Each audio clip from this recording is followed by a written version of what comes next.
Thank you all. As a primary care physician, I get to see a wide range of specialties that come into the clinic to address their issues and wide ranges of ages. And of the things that I do, this is one of the, I guess, things that gives me fulfillment is helping people get coming off cigarettes with tobacco cessation, which ties into our lung cancer screening. Over my career, I've probably had 50 people tell me that they quit smoking just so they wouldn't have to listen to one of my soliloquies on tobacco cessation. One guy told me so he could get out of the clinic quicker, and so I consider that a win for all of us if they do that. So, and then also Dr. Multi is here with us, our pulmonologist. So if I say something incorrect, he will be here to address that issue on there. And certainly, we appreciate his being able to give us information back on our patients when he sees them. And so with that, let's get started. So why do we care about lung cancer? And so overall, the second most common type of cancer and the leading cause of cancer deaths, with smoking attributed in about 90% of cases. And I think this number is a little bit low, especially in my patient population. I think on my patients, it's probably closer to 30 to 40% are smoking overall, but according to the CDC, 15% of the US population smokes. Dr. Multi probably thinks it's 90% on his patient population that's there. And the median age of diagnosis for lung cancer is age 70, and the 5-year survival rate is 20.5%. And so as you can imagine, as we advance this technology and we're able to diagnose quicker, we can impact that for longer survival rates. So right now, the 5-year survival rates for local lung cancer is 60%. Regional, so spread to at least one lymph node, is 33%, with distant metastasis, a 6% 5-year survival rate. And with the most common lung cancer being non-small cell, with adenocarcinoma making up most of those, usually about 40%. And so this is according to the previous guidelines from 2013, but only about 14% of those that were eligible to receive lung cancer screening actually got it. On the newer guidelines from 2021, this number is down to about 6%. So we certainly have some room to grow as a country on that. And so I've had a number of people actually ask me what a low dose chest CT is on patients, and so it's non-contrast study, which means they don't have to have an IV. We don't have to worry about their renal function. They can be on metformin. So there are some people who don't want to do these tests if it's more involved. And so just explaining that to them sometimes can make them actually do the test. But the test itself only takes roughly a minute, 2 minutes. Our goal is a single inspiratory breath with a scan lasting about 25 seconds. We now have high resolution CT scans with multi-detectors, meaning they can come back in very small films, so you're able to pick up things a little bit better. And then there's less radiation exposure with this. And so we're always trying to limit the radiation. So just some comparisons here. The low dose CT scans are about 1.4 millisieverts with a typical diagnostic chest CT, which again would involve IV contrast, at 7 millisieverts, so about 5 years of low-dose CT scans compared to one traditional diagnostic chest CT. Chest X-ray about 0.1 millisieverts. Mammograms are 0.22. CT abdomen and pelvis is 7.7, and if you're doing with and without contrast, you would double it to 15. PET scans up to 22. And for every one lung cancer we find, we are giving some background radiation. So 108 lung cancers found to cause one with extra radiation that we're given. And so one of my soliloquies I'll let you all in on is I started med school in 2010. Every rotation I was on, every shelf exam was pounded into our minds. We don't do x-rays for screening. We don't do sputum, cytology. There's no role for screening for lung cancer.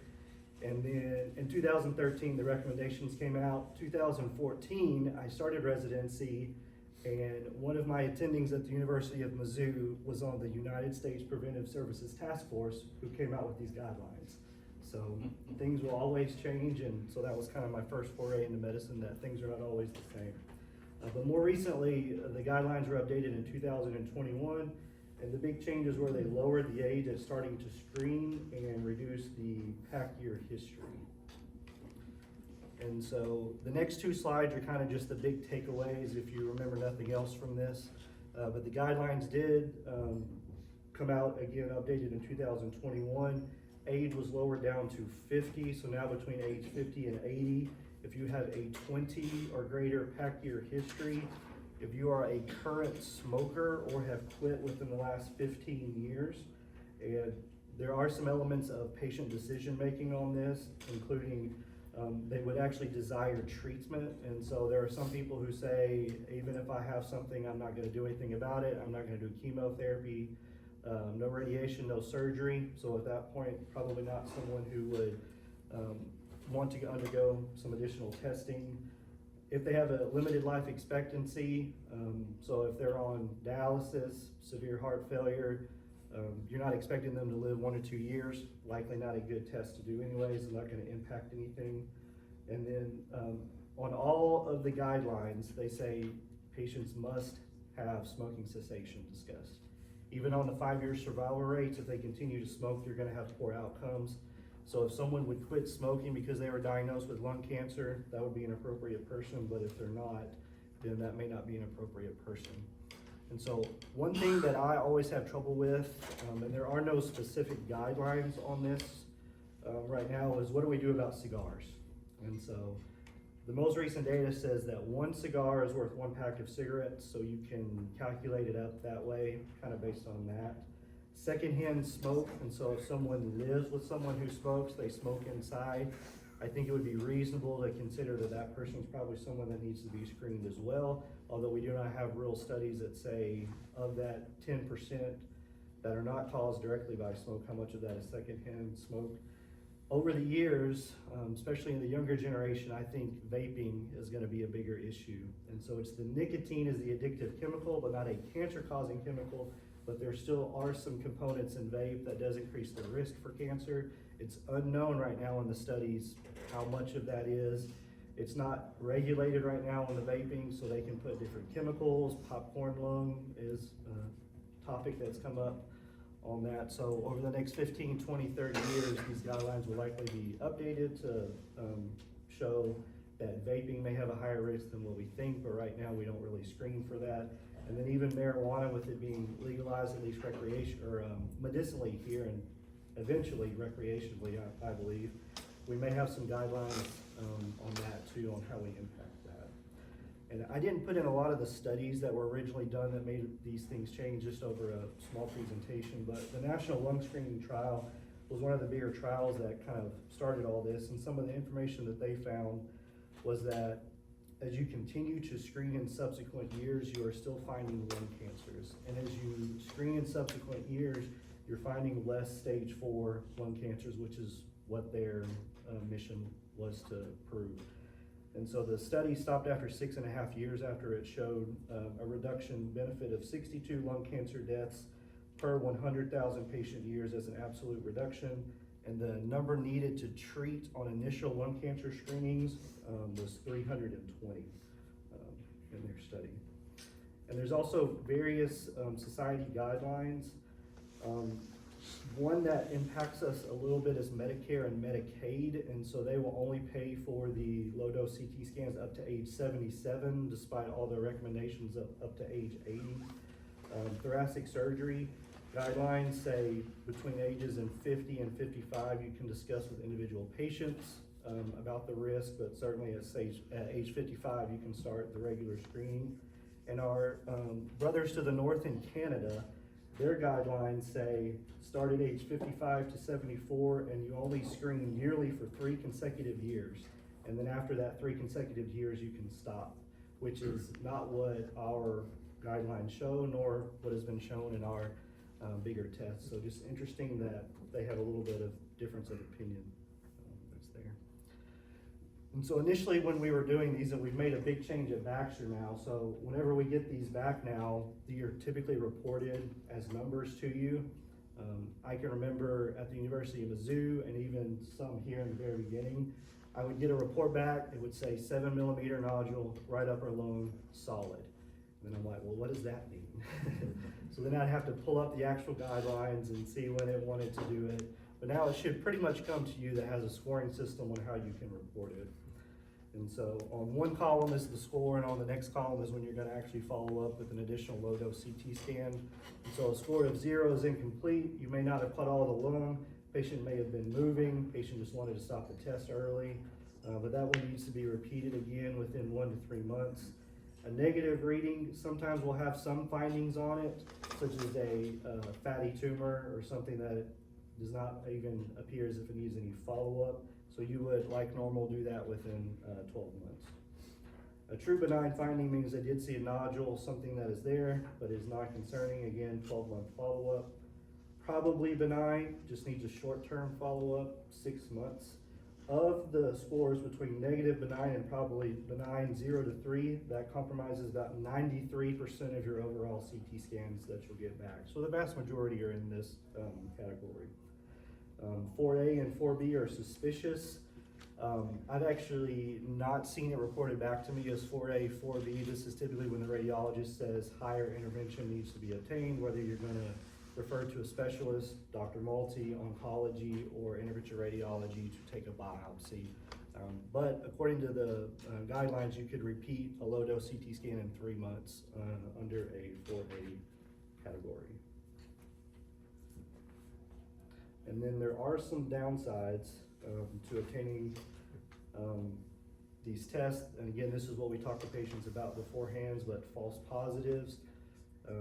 So a number of people will actually undergo biopsy testing. I've had 2 people in the last 4 years or so that I pretty much told in clinic, based off your CT scan, I think you have lung cancer. Both were very calm about it, and I was more panicked on the inside for them. They got their biopsy and both were benign, and I was actually shocked when they come back. Overdiagnosis, a little bit different than false positives. So overdiagnosis would be we are telling someone they have lung cancer, they do truly in fact have lung cancer, but something else is going to have a lower life expectancy for them. So these are your dialysis patients, those that have that lower life. So the diagnosis really doesn't overall impact their care. So we're just adding stress and anxiety. Radiation-induced lung cancers that we talked about, they are usually about 108, again, that you have to find before you actually cause one. And then the incidental findings. As a primary care physician, I feel like I just hunt down incidental findings all day long. So things that you otherwise would not have seen. I see emphysema blebs when people say that they are breathing regularly. We do a PFT, it's normal, so what do you do with it? I really don't know. Dr. Multi, maybe at the end you can help me on that one. Seeing some aneurysms, so now I do an aneurysm follow-up. The vast majority of these are stable, but sometimes they do increase in size. Dr. Broussard, so. Calcification in vessels, we see that one all the time. And if they get a little bit of the stomach, it'll say there's some thickening of the stomach. We may have to now evaluate that. So we see a lot of GERD on this when it comes back. And so those are the major things that I just kind of wanted to run over briefly. Dr. Multi, did you have anything that you wanted to add on based off that you see in your clinic? Or? Yeah, this is a very important because I've never been prepared for this. So when I get nervous, I have to pull up.